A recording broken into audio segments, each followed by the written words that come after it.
Come with me on a journey, decoding Buddhism. Doesn't it make you wonder why Buddha did not talk or teach about the self or the soul? Or did he? Yeah, right. And well, when I was starting to research soul and Buddhism, that's when it popped out. And so that's when I realized I got to get deeper into this, understand why is it that Buddha supposedly did not teach about soul, or did he? And so I have a little video clip here to give you a little bit of the world view, both from Richard Gere and some other Tibetan monks and a Theravadan monk, that will give you insight into the concept of Anatta and the godless doctrine of Buddhism that I found quite interesting. So we're going to watch that right now.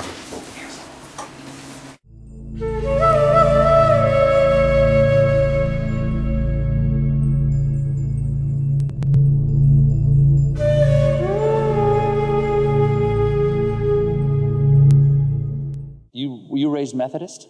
Yeah.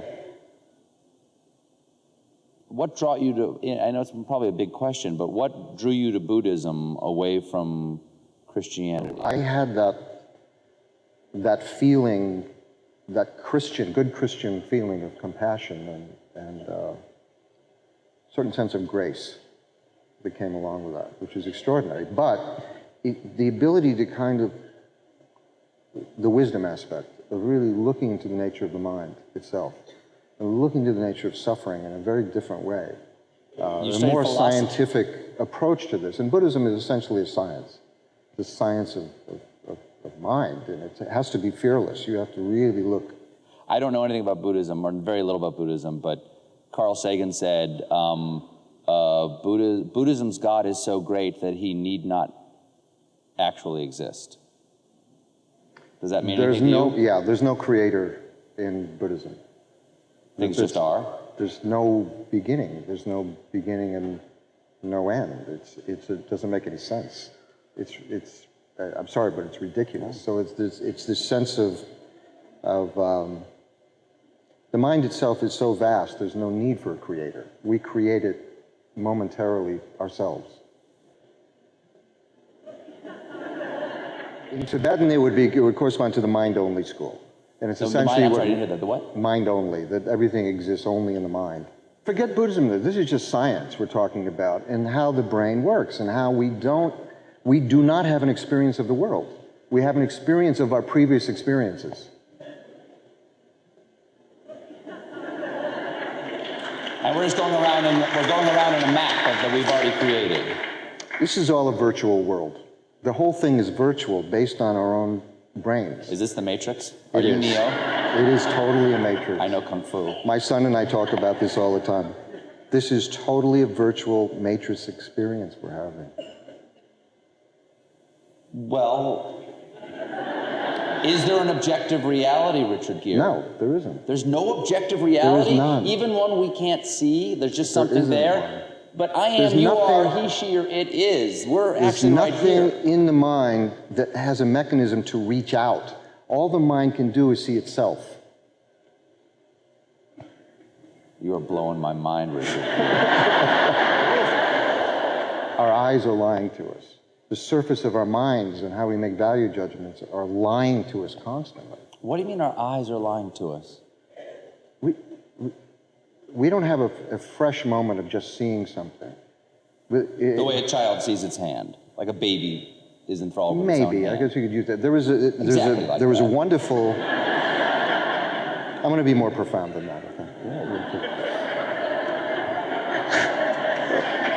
You go right ahead, Richard Gere. Once you have an experience, the brain sets up a catalog, an area to take in that type of information. What you could see in this mapping was there was a moment where there's initial engagement with out there. We'll just call it out there. Then everything recedes back into the brain. Things light up inside the brain, and then it projects back out. The only part of that we're conscious of is the projecting out. So we're actually seeing the projection of the reconstruction. We're only seeing our own mind. How do you stop doing that, Richard Gere? You learn to meditate, basically. Do you meditate every day? Yeah, every day. But it's a way to... How often do you meditate a day? The morning, always in the morning. Really? And I don't know, minimum of 45 minutes, maybe a couple hours if I have the time. At age 65, honestly, how much of that is you just falling asleep? 95%. 95%, yeah. Okay.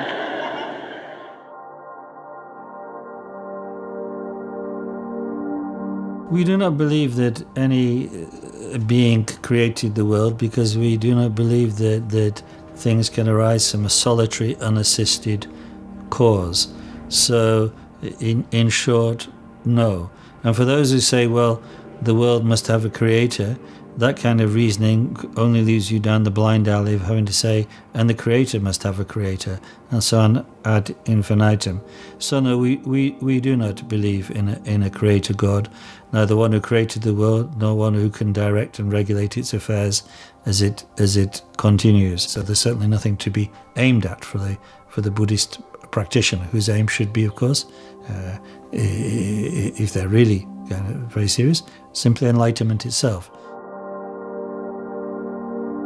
Simply the mind continues, because as we've discussed in previous times, the mind is a stream of awareness which is not generated from physical causes.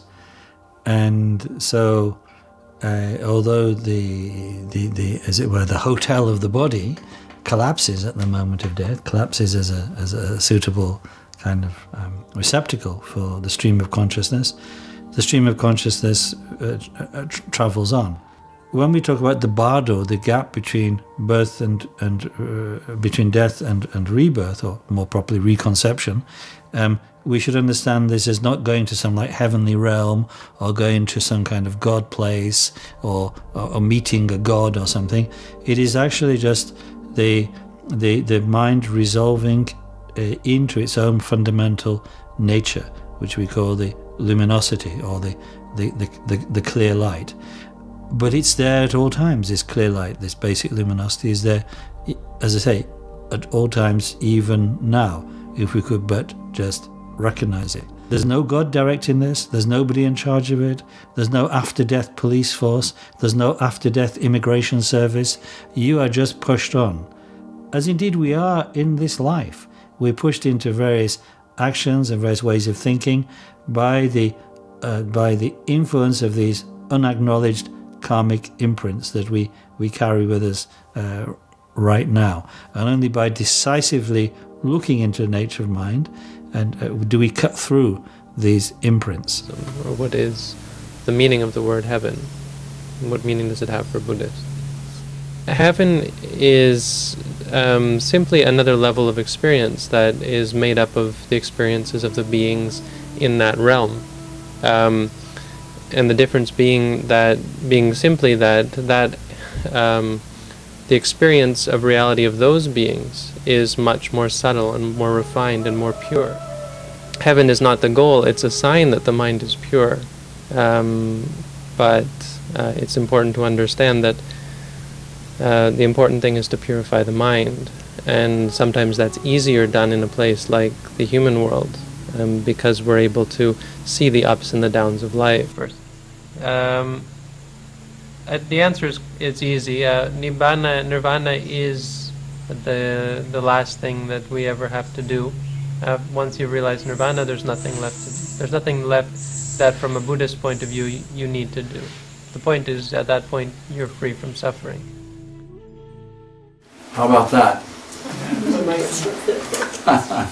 A lot of interesting concepts there of what is this whole thing we call life, right? The soul, where is it? It's a mind stream.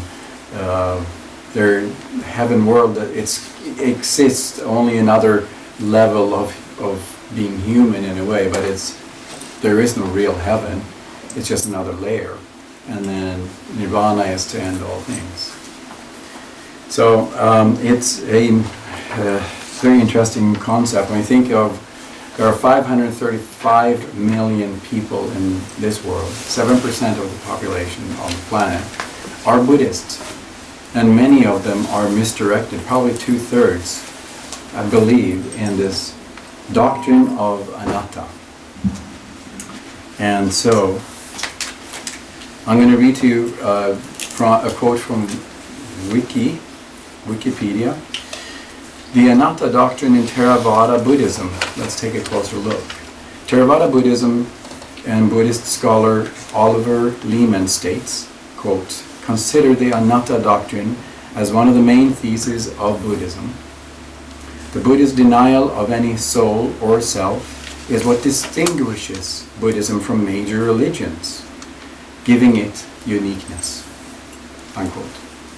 So, the Theravada tradition says that the Anatta doctrine is a complex teaching and can only be understood by the expert or the long-time practitioner.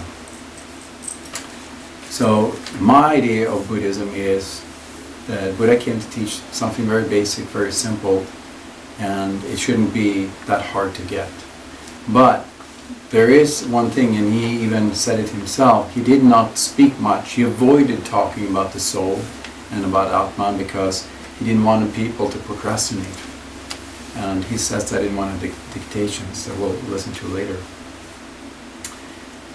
Anyway, these statements that you heard, basically the entire Theravada structure falls on this misunderstanding of Anatta, taking Buddhism into the wrong direction, away from the real and permanent self and God as a creator. It is almost as if Theravadins have taken Buddha out of time, out of context, out of culture, and created this scientific pathway, but it's not really a spiritual path anymore. It's just a science of mind.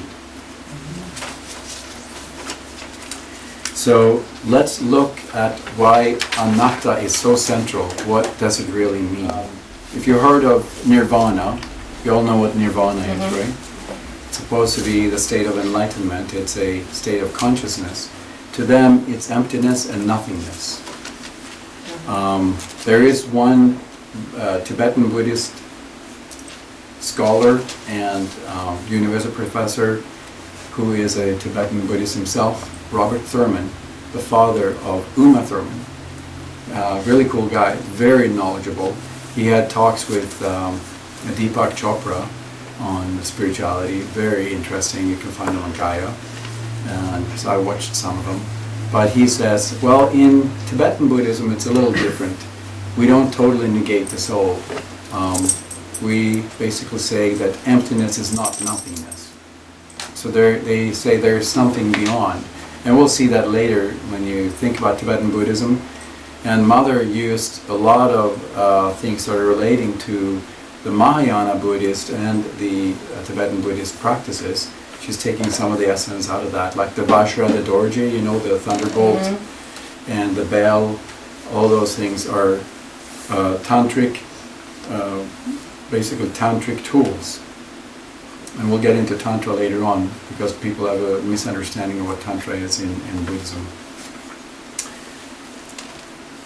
But Buddha had, in one of the suttas, a saying that was recorded when he was being attacked by the nihilist.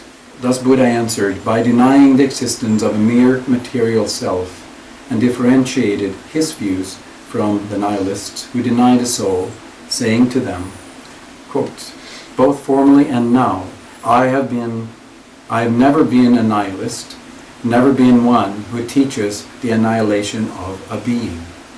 Rather, I have taught only the source of suffering and its ending. Now I have for you a Hindu scholar, J. Lakhani. Get it up here. Born 1948. He's a theoretical physicist and a Hindu. And he's teaching in England at the Eton College and part of the Hindu Academy. And here's what he has to say. There's a question and answer session that's coming up next about Buddhism, and he has this to say. And the next question is from Anatta-The. Sir, some of the realized souls say underpinning to this is nothing like a Buddha, or that might be misconceptualized, and some say there is only one thing. Are they on the same side, or is there a difference? No, you see, in fact, there is a great misunderstanding. People think Buddha was here to destroy, undermine Hinduism. It is not true. Buddha came as a reformer of Hinduism. Hinduism was struggling, has gone into a real rut. And a lot of superstition, animal sacrifice, and horrendous things were going on in the name of religion. We had so many, people being, animals being murdered because the king wanted to go to the higher heaven. So all this nonsense, a lot of liturgy, a lot of unwanted, ritualism was taking place in the name of religion, and Hindus had lost track of the deeper vision of the religion. So here came a giant, a magnanimous personality of modern India, recent India, I would say. And he revived Hinduism and put the idea of God and the idea of personal salvation on the back burner. By doing that, he said, look, you need to resolve your issues here and now, not in the hereafter, not by relating to a God, but stand on your own feet and sort yourself out, and don't accept anything that is irrational. So make sure you sort yourself out here and now using your own common sense. This is the beauty of Buddha. He refreshed, revived, and kind of give a very refreshing message for the Hindus 2,500 years ago. So Buddha was not against Hinduism. He just wanted to in a way promote a different vision which will refocus attention of the general public to spirituality. It was very successful. That's why almost all of India became Buddhist just after he passed away. So that was a wonderful side. Now people say, but Mr. Lakhani, Buddha talks of Anatman, there is nothing underneath. And then Hindus talk of Atman's spirit underpinning the reality. So what's going on? They seem to be in contradiction. They are not. In fact, I am saying, look, this is my personal interpretation. Maybe I'm getting it wrong. When Buddha said Anatman, what he was saying is he was actually attacking the idea of ego. Now, ego is not Atman. Ego is something that in a way in a way obscures Atman. So he was taking the idea of Atman, that me as a personality has to carry on, because there is no personality. It's just a flux. So underpinning, he said, is there is no personality, and the Hindus said the same. They never say Atman has got a shape or a personality. They say it's a principle. So there is, at the deeper level, the idea of Anatman of Buddha and the idea of Atman, both are saying they are without any attributes, without qualities. They both agree on that. If you like, the vocabulary is different. And according to me, Buddha was not attacking the concept of Atman. He was attacking the concept of ego. This is the fluff that is kind of stopping us from seeing reality as it truly is. And it doesn't allow us to get over suffering unless we see through this flux. Did you understand all of that? Any questions? Pretty clear? Yeah. He said one thing that I didn't agree with, is that Buddha said, put your spiritual path on the back burner.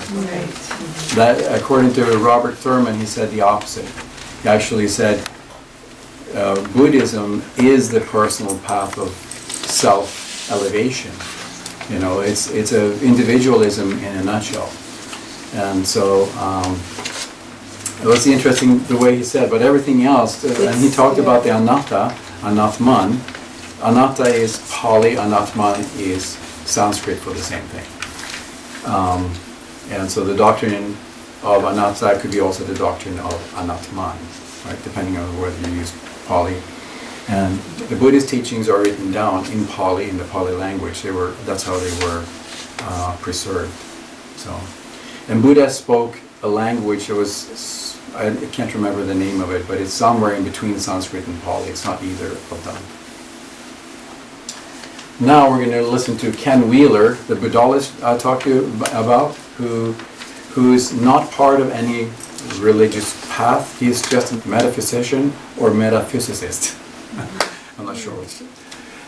And he'll come up next here and talk a little bit about Anatta, and we'll get more in depth after that. Egotistically as it may sound, I am an expert on earliest Buddhism. I am a Buddhologist. There is no person alive throughout history, be it Kumaraswamy, C.A.F. Rhys-Davids, or others, who have examined the earliest doctrine of Buddhism and have concluded that what passes as Buddhism today is absolutely not Buddhism. I am a metaphysician and philosopher and have spent countless thousands of hours translating the original ancient Pali of earliest Buddhism. We're talking specifically the Nikayas, the Digha Nikaya, the Majjhima, the Samyutta, and the Anguttara Nikudaka Nikaya, the 5 collections. These collections are mentioned on the Ashoka edicts of King Ashoka in ancient India. We know therefore that earliest Buddhism, as found in the 5 Nikayas, predates any and all sects, i.e. the Sarvastivadins, who later became the Theravadins, the yellow-robed monks that we now know from India, Laos, Burma, Thailand, etc. We're not going to be discussing commentaries, what my teacher said, what my guru said, or commentators' books. Specifically, we're going to be discussing Anatta-Anatman, the so-called no-soul doctrine of Buddhism, which actually does not exist in earliest doctrine. It is a via negativa methodology for discussing what the Atman is not. A, B, C, D, F, G are not myself, not my soul. This is not a negation of the soul. This via negativa methodology is found not only in Advaita Vedanta, but is found all throughout early Christian mysticism and Gnosticism. It is a means of coming to synthesis or reassimilation with the self or the soul. Researchers of earliest Buddhism, such as Dr. C.A.F. Rhys-Davids, co-founder of the Polytech Society in England, George Grimm, Radhakrishnan, Perez Ramon, G.C. Pandey, I.B. Horner, Dr. A.K. Kumaraswamy, Julie Savola, Rene Guénon, Nikhilananda, Chandran Sharma, Dr. Hajime Nakamura, and endless other people who have spent countless thousands of hours and many, many years of their life, like I have, dedicated to researching what earliest Buddhism did or did not teach, and have completely ignored what various schools, what various sects have said or commented upon, have all come to the same conclusion, that what passes as Buddhism today is not Buddhism. And additionally, these same people have also said that there is nowhere within the doctrine of Buddhism a negation of the self or the soul. If Buddhism were at all logical and it denied the self or the soul, Gautama himself would have said outright, Bhikkhave anattati, or Bhikkhave natata. Disciples, there is no self, there is no soul. There would be no need to eliminate the 22 things which are not the self, not the soul, over and over again. It would be very simplex and very logical to simply say, followers, disciples, there is no self, there is no soul, period, end of story. No such passage exists. It doesn't exist in any translation. It cannot be found inside the Nikayas. As Dr. A.K. Kumaraswamy most famously said, Buddhism is most famous today for everything it originally never taught. I think that's pretty clever. Any questions on that? There's highlights from lots of videos I've gone through on Ken Wheeler, and we'll get into Anatta right now. So, but any questions so far? What was his name? Ken Wheeler. He's actually a photographer these days, but he spent about 15 years, from what I understand, in Sri Lanka learning the Pali language in order to decipher the real teaching that Buddha gave through the Nikayas. What was the most pure text of Buddhism that there is, in simple terms. So, we have a question. What is the Nikaya? Is that a... Nikaya, yeah, it means collection or discourse. So there are 5 collections. You can find them. I have them. They're in PDF format, so you can actually read. It's kind of laborious to read through all that because there's a lot of repetition. The way the Buddha explained things. So he says, this is not this is not that, this is not this or that or this and that. And it comes from every angle on one point. And then you go to the next point and does the same thing again. So these are the original teachings of Buddha? Yeah. So the earliest, probably the purest that have been preserved. How do you spell it? Nikaya. Nikaya. What I'm going to do is actually, with Stephen's help, create a Dropbox later on, where I can put all this material in. You can go and dip into whatever you're interested in finding out more. And we can drop all the Nikayas in there and other teachings. That there are free PDF versions. And I would love to send this presentation to my Buddhist friend, with whom I have a lot of discussions. That's very interesting. Yeah. Is that possible? Yeah. Okay. There will be probably. We'll figure something out. Okay. Anatta, the big error and mind bender. How an incorrect teaching can lead people in the wrong direction, away from God. This modern Buddhist doctrine of no self is a major doctrinal error. It is not true and was never spoken or taught by the Buddha. Modern Buddhism falls on this principle of anatta. This interpretation is at best an incomplete teaching and at worst a false teaching. And so it was pointed out by Blavatsky herself. This denial of the soul has made modern Buddhism into a nihilistic path of material humanism, says Ken Wheeler, that we just listened to. He also says further that there are 662 places in the Nikayas where the word anatta appears. And there are only 22 things that are anatta, that are described. But in neither of those cases does Buddha say that the soul does not exist. Not even in the teaching, in the Nikayas, the 5 Nikayas. That's correct. That's what he was referring to, 662 times in those Nikayas it appears. Because he has access to putting the information in the computer, and they could do a lot of research that way. And so they found what was said. So it basically went to the pure text, no commentary on the text. That's what it was referring to. The commentary is sometimes kind of like me making a comment of it. I take it out of context or I make my own interpretation. It was just going back to the original document and seeing what it said. Yes? I was reading a long time ago that Gautama, his disciples asked, well, after you achieve nirvana, do you still exist? He said, you neither exist nor don't exist. Do you know anything about that, or have you ever seen that? Yeah, that's the thought of annihilationism versus eternalism. The middle way. We'll get into that during the chapter of middle way, because it's an interesting concept. And I could never figure that out until I got into the teachings. Yeah. So. Yeah, I want to hear your take on that. So what is the answer? I couldn't figure it out. I'm going, what did he say that for? That makes no sense. And for like 15 years I couldn't figure it out. I mean, that was the central thing that baffled me in the whole study of Buddhism. Yeah. Well, as we get into the middle way, we'll talk a little bit more about exactly that. Okay. Right. Here is a book that I found very interesting. There are 2 of them. I have the book, The Doctrine of the Buddha by George Grimm. The other one is Joaquim Perez Raymond, Self and Non-Self in Early Buddhism. It's a book that costs about $150, $160, so I didn't buy it. But I was smart enough to figure out how to go on Google and do Google Read. And on page 158, that's just one, but you can actually read about the no-self doctrine and how that is a fallacy. So he explains in detail the proper understanding of it, of what anatta means. But we'll get into that here soon anyway. So,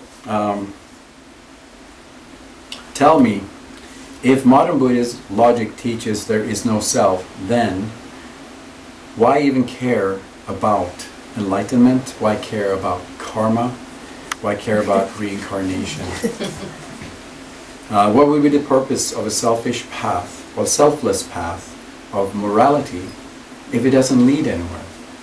If you're working on ourselves, but at the end, nirvana means snuffing out of the light or the candle, and then that's the end of suffering. If that's all nirvana is, then that would make no sense. But he never said that. It's a place of indescribable bliss.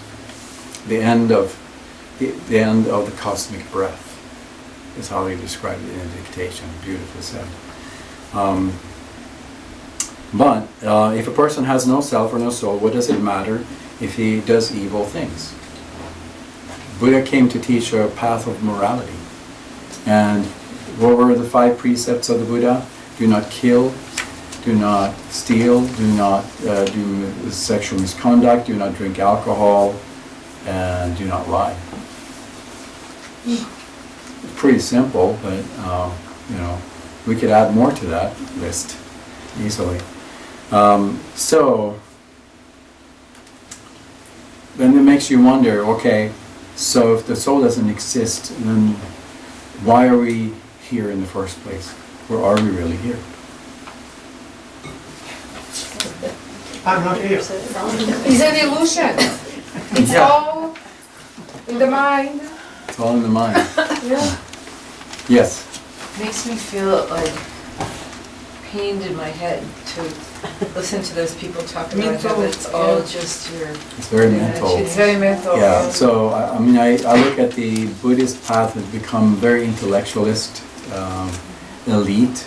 And I mean, there's a lot of people from Europe who are coming from a godless society, and they find an affinity to Buddhism, primarily because they say, oh, they don't talk about God here. They call it school. There's no soul, there's no self. I can do that. Secular Buddhism. That's why I quit Buddhism, because there are no God, and I could not handle that. Yeah. And I think it's infiltrated the colleges, campuses. Yeah, so it's become a path of self-annihilation. And we'll get into that later. I have a really cool teaching on that. So what went wrong? Ken Wheeler says the word anatta does not mean no self, no soul. It is a noun, but an adjective. It merely gives attributes to what the self is not. So for example, my body is not my soul. My soul is not the body, is not my feelings, my thoughts, any of that. It's the same as saying, this is not my soul. Right? That's a bottle. This body is a vehicle for the soul, but it's not the soul. So Buddha had 22 attributes to what is not anatta, to what is not atta or atman, meaning the God presence. So there's a lot of things that are not the I am that I am, that is not the I am presence. And that's what atta or anatta refers to, right?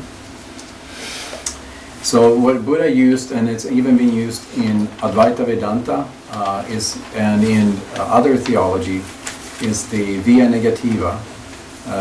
It's apophatic theology where you use negation to arrive at the divine. So by understanding what something is not, you can understand and grasp something more about the divine, maybe one aspect of the divine.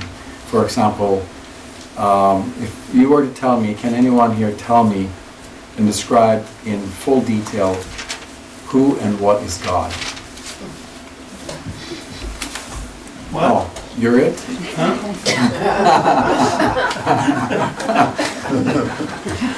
Well, that is also my question. Yeah. How do you describe the undescribable? Exactly. The spirit without attributes, the Tao. The name that can be named is not the eternal name. It's a mystery, right? Well, if you think about it, I mean, if you're a physicist today or quantum physicist, you probably say it's energy, the quantum, it's the energy, and consciousness. That's it. That's all you can describe it as. Well, you would also say self-aware consciousness. And energy, and that is before creation. So yeah, but who creates God? That is the thing. How did God appear? Well, that was that guy talking about. There's well, if there's a creator God, then he has to have a creator. That's the human consciousness, isn't it? Exactly. Yes. In some dictation, they said that ascended masters, that's one of the central concepts that we don't understand. And a lot of ascended masters, when they first become ascended masters, they also don't understand it, like what was the beginning and so forth. But then after a while, they understand it after they've been a Zen master for a while. So. Yeah. Oh, I hope then. Right. Yeah. Well, nirvana is a state where you become one with the ocean of God, right? But then that even so is at different levels, as far as I understand it. What you're saying is you're only able to get it at the level you're at, and you have to transcend and God is transcendental. And also you can achieve nirvana before you make your ascension. Yes, I mean Buddha did. Yeah. He achieved it and came back. So I was just going to say that in my next chapter. Took it away from me. Is it time for a break? Can I just finish this one page? Yeah. So via negativa, it's, let's say, if I say there are no tigers in Seattle, you would say that's correct, right? Yes. Why can you say that's correct? Never seen one. Because you know what a tiger is. Exactly. So people have a knowledge of soul and God somewhere in their innards, in their heart and their soul. They know God exists, and yet we cannot describe it. We can't put fingers on it. It's there. It's a force. It's like when I had that moment with those guys trying to kick me in the face, and this presence takes over, runs the show for me. I didn't have time to think it through. It just happened, but it wasn't me. It was like me, but not me. That was my first experience of God. Did you keep your wallet? I forgot to ask. Yeah, I walked away and went to the theater. That is God. Yeah. Right? Because I turned around and I grabbed him, and I was able to get my hand on the wallet while the other guy hit me here, and I still had the wallet in my hand, and then I was moved through those two and came out the other end unscathed. Probably it was Archangel Michael. Or it could have been my Christ self or my presence. You know, Michael could have been off somewhere else in Cosmos, bro. My presence is always with me. You said two people. You said you saw something, right? You saw. I didn't see anything. You didn't. It was an inner knowing. I knew it wasn't me. Oh. And it was outside of me, yet in me, part of me. It was quite unique. I know. Yeah. I had another story about that when I was in South America, actually. I'd found the teachings. I was in Mar del Plata, and I was sitting in El Bosque in the forest, and it's a beautiful sunny day, and I had gotten a decree book from my sister, and my older sister was part of the path, and I was so enamored by this decree book. I'd never seen one before, and I got it through the mail, Pastor Restante. And I was doing every possible prayer I could in there and just reading it out loud. Sun was shining. I was in bliss. And I had been taking Tai Chi in Sweden before, so I knew Tai Chi. And there's something called a Tai Chi walk. As my meditation was done, I left. These are dirt roads where all these houses are. There was, because of the dirty war in Argentina, you had a lot of abandoned houses in this area, and then they got populated by people who just kind of restored them and made them livable. So I was walking on the street and on this dirt road, and behind me I hear this dog coming up at me. And so I'm walking, and I hear the dog from behind me coming full force, and I'm in this meditative mind, very peaceful, and in my Tai Chi walk. And so even though I hear it coming ferociously at me, I do this slow turn like this and just like that. And I had done the tube of light. That was one of the decrees I had done. And so what happens is, here is this dog, I'm looking at it, and it's about to pounce off and jump up to bite me. And it jumped up, and it bounced off my tube of light. Wow. And landed backwards. So it bounced like this and landed backwards, stood as four paws, and just barked, couldn't move. It was totally incapacitated and didn't know what to do. It was like, okay, I guess I'll bark. I became a nice dog. No. Oh, No. And then I just, took a step back and say, see ya. And I walked away. He could still not come after me. Oh, wow. That was like The tube of second light. That was thing. tube of light. And it was probably one of the first ones, 2 times I've done the tube of light. And But you did it well. well, I was in a meditative state. Exactly. So when you're in that peaceful state, nothing can touch you. It's like you feel the aura of peace within you, and it's amazing. That's amazing Yeah. stuff. So I had one more dog thing like that happen to me, but With the dogs? with another dog, and he couldn't You have move. karma with dogs. And no, usually dogs really like me. So. But they can be trained to not like me. Let's see if I'm done with this. We're going to get later into what's called the 5 skandhas that Buddha talked about. I don't know if you've heard the word skandha or kanda. No. But that will be coming up next. And that's how we discuss what the Anatta, the Nikayas talk about. This and that is not myself, and it's referring to the skandhas or the khandhas. And we have 5 skandhas. I like the word skandhas better. Mother uses that word. And you try to do research on skandhas in the teachings. It's only related to the 5 Dhyana Buddhas, and there's only like 1 pearl that has a note on it. So it hasn't been taught very well in our church, but I'll teach you about it today. Okay. So there's one more part to this chapter, and it is very quick. We can do that and we'll take a break. And it is called What is Soul in Hinduism and in Jainism. I'll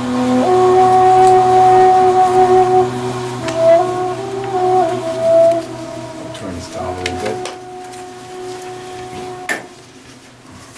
If we look at Hinduism and specifically Jainism, we find the word jiva to mean soul. And jiva is that part which reincarnates and which makes karma. If we go to Hinduism, like I said, they use the word jiva atman, jiva of atman. And I like that better because jiva is then connected to the atman, they're inseparable. And when you go into Buddhism, that term is not being used. You don't see the word soul in Buddhism anywhere. So that's part of why there is a misdirect. Buddha avoided talking about certain things. And the eternality of the universe, and whether the universe was finite or infinite, and whether the Buddha reincarnates after he's born or been the Buddha, or if we have a soul or not. Those were the 4 things he actually avoided talking about. And why again? Because he didn't want people to procrastinate, and because you have to realize he lived in Vedantic community. And everybody was into all these gods, goddesses, and the Vedic teachings. And that's what he taught growing up. So he didn't have to speak so much. It's like, if you think about it, we don't talk about things that are in our environment that we find self-evident.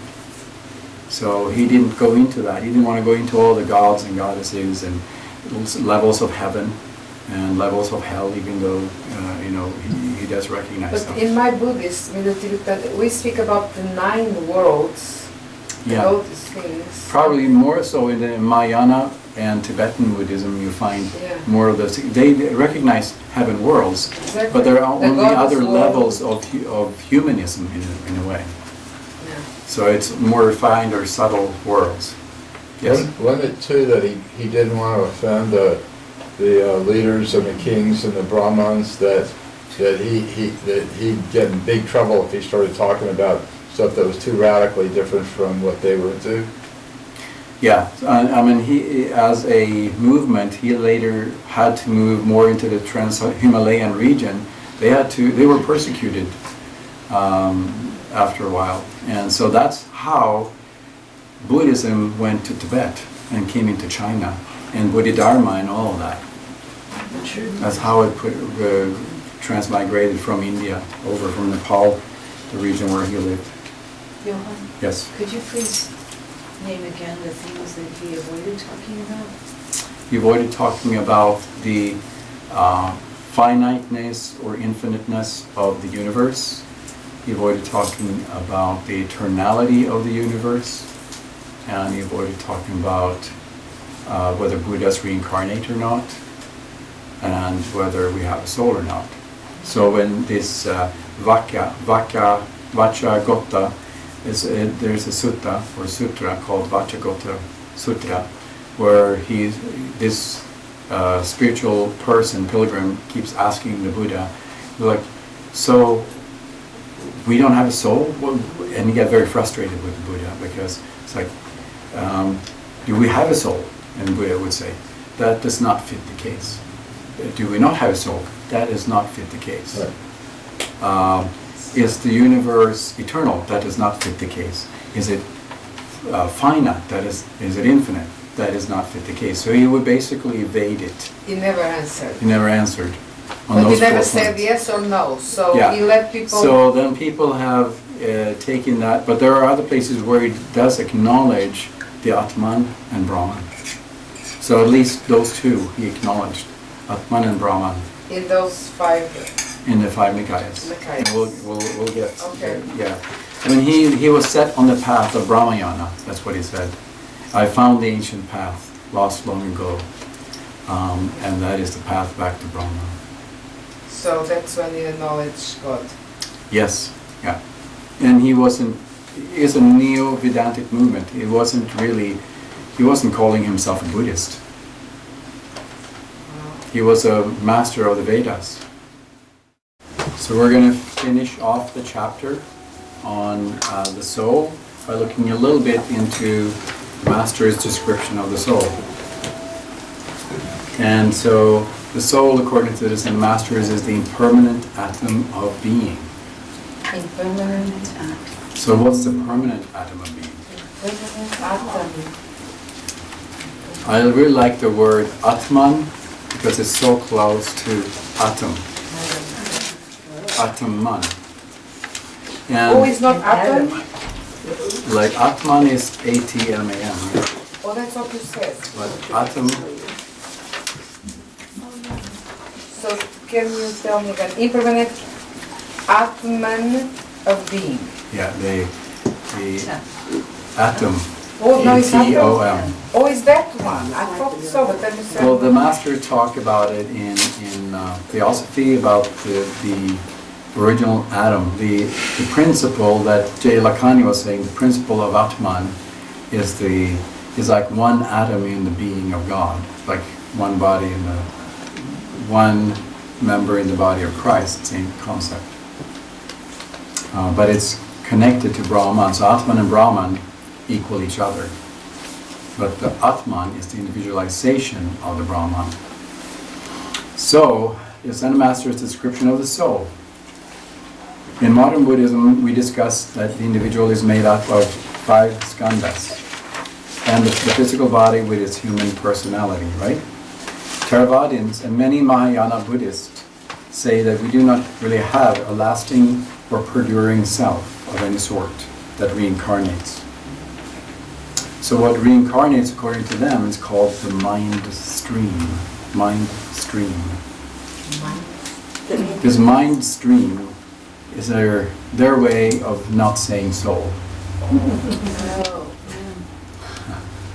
And the mind stream gets stored between incarnations in something called the Aleya storehouse. My goodness. Yeah, Aleya storehouse. And then it goes out from there. So my question is, well, how does it differentiate if we have no identity, which mind stream is which? Comes from the mind, right? Well, they're saying, we're going to get into mind, the chitta, here in a bit. We'll discuss the chitta mind. So if we do not have any identity, then what are we, and what is the purpose of us being here? if we cannot, as souls, gain any individual realness. They seem to have forgotten about the soul, left it out and denied its existence, yet Buddha never did. Buddha even confirmed on occasion the existence of the real self, the Atman. I have a funny story about two monks. This shows the inconsistency of Buddhic teaching. Those two Buddhist monks are on the street, and on the other side of the street they see these two guys arguing really heavily. And so the one monk says to the other, "Oh, look at those non-selves having it out. You know, they're really at it. And you know, it's all illusion, brother, because we don't really exist." And the other guy says, "You know, you're right. Can you imagine what kind of karma they're making?" So you know, what is it in us that actually makes the karma then, if we don't have a soul?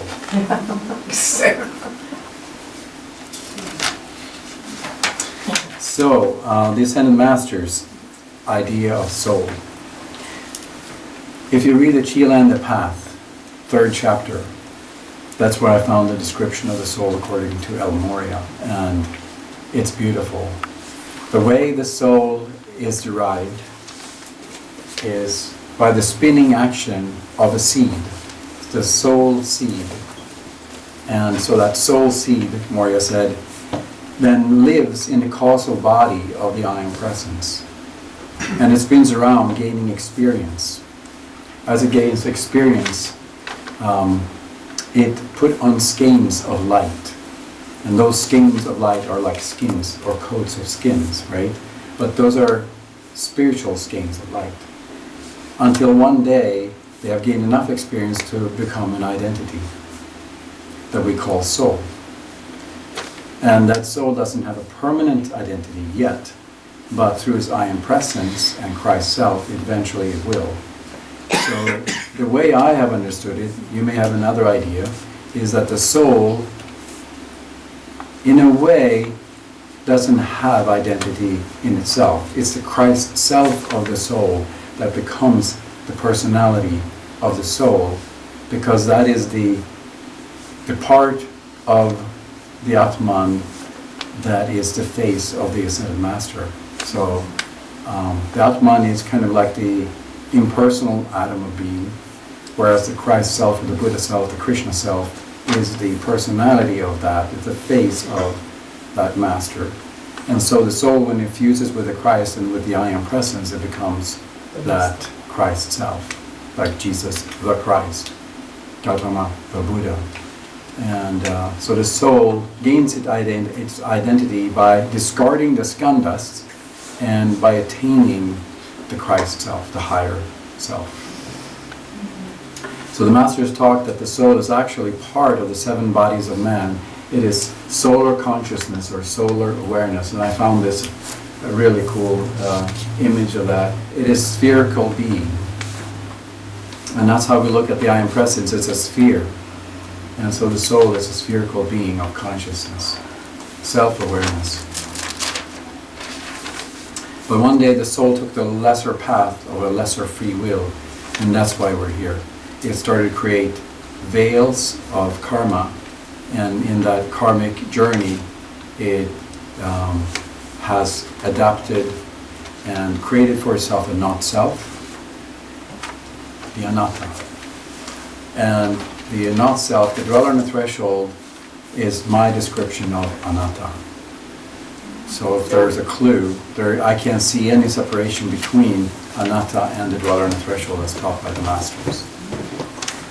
And the soul then gained karma in the physical universe, and that caused avidya, which is primordial ignorance.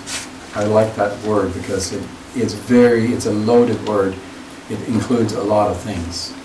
When the Masters, Morya or anybody talks about, oh, you're ignorant,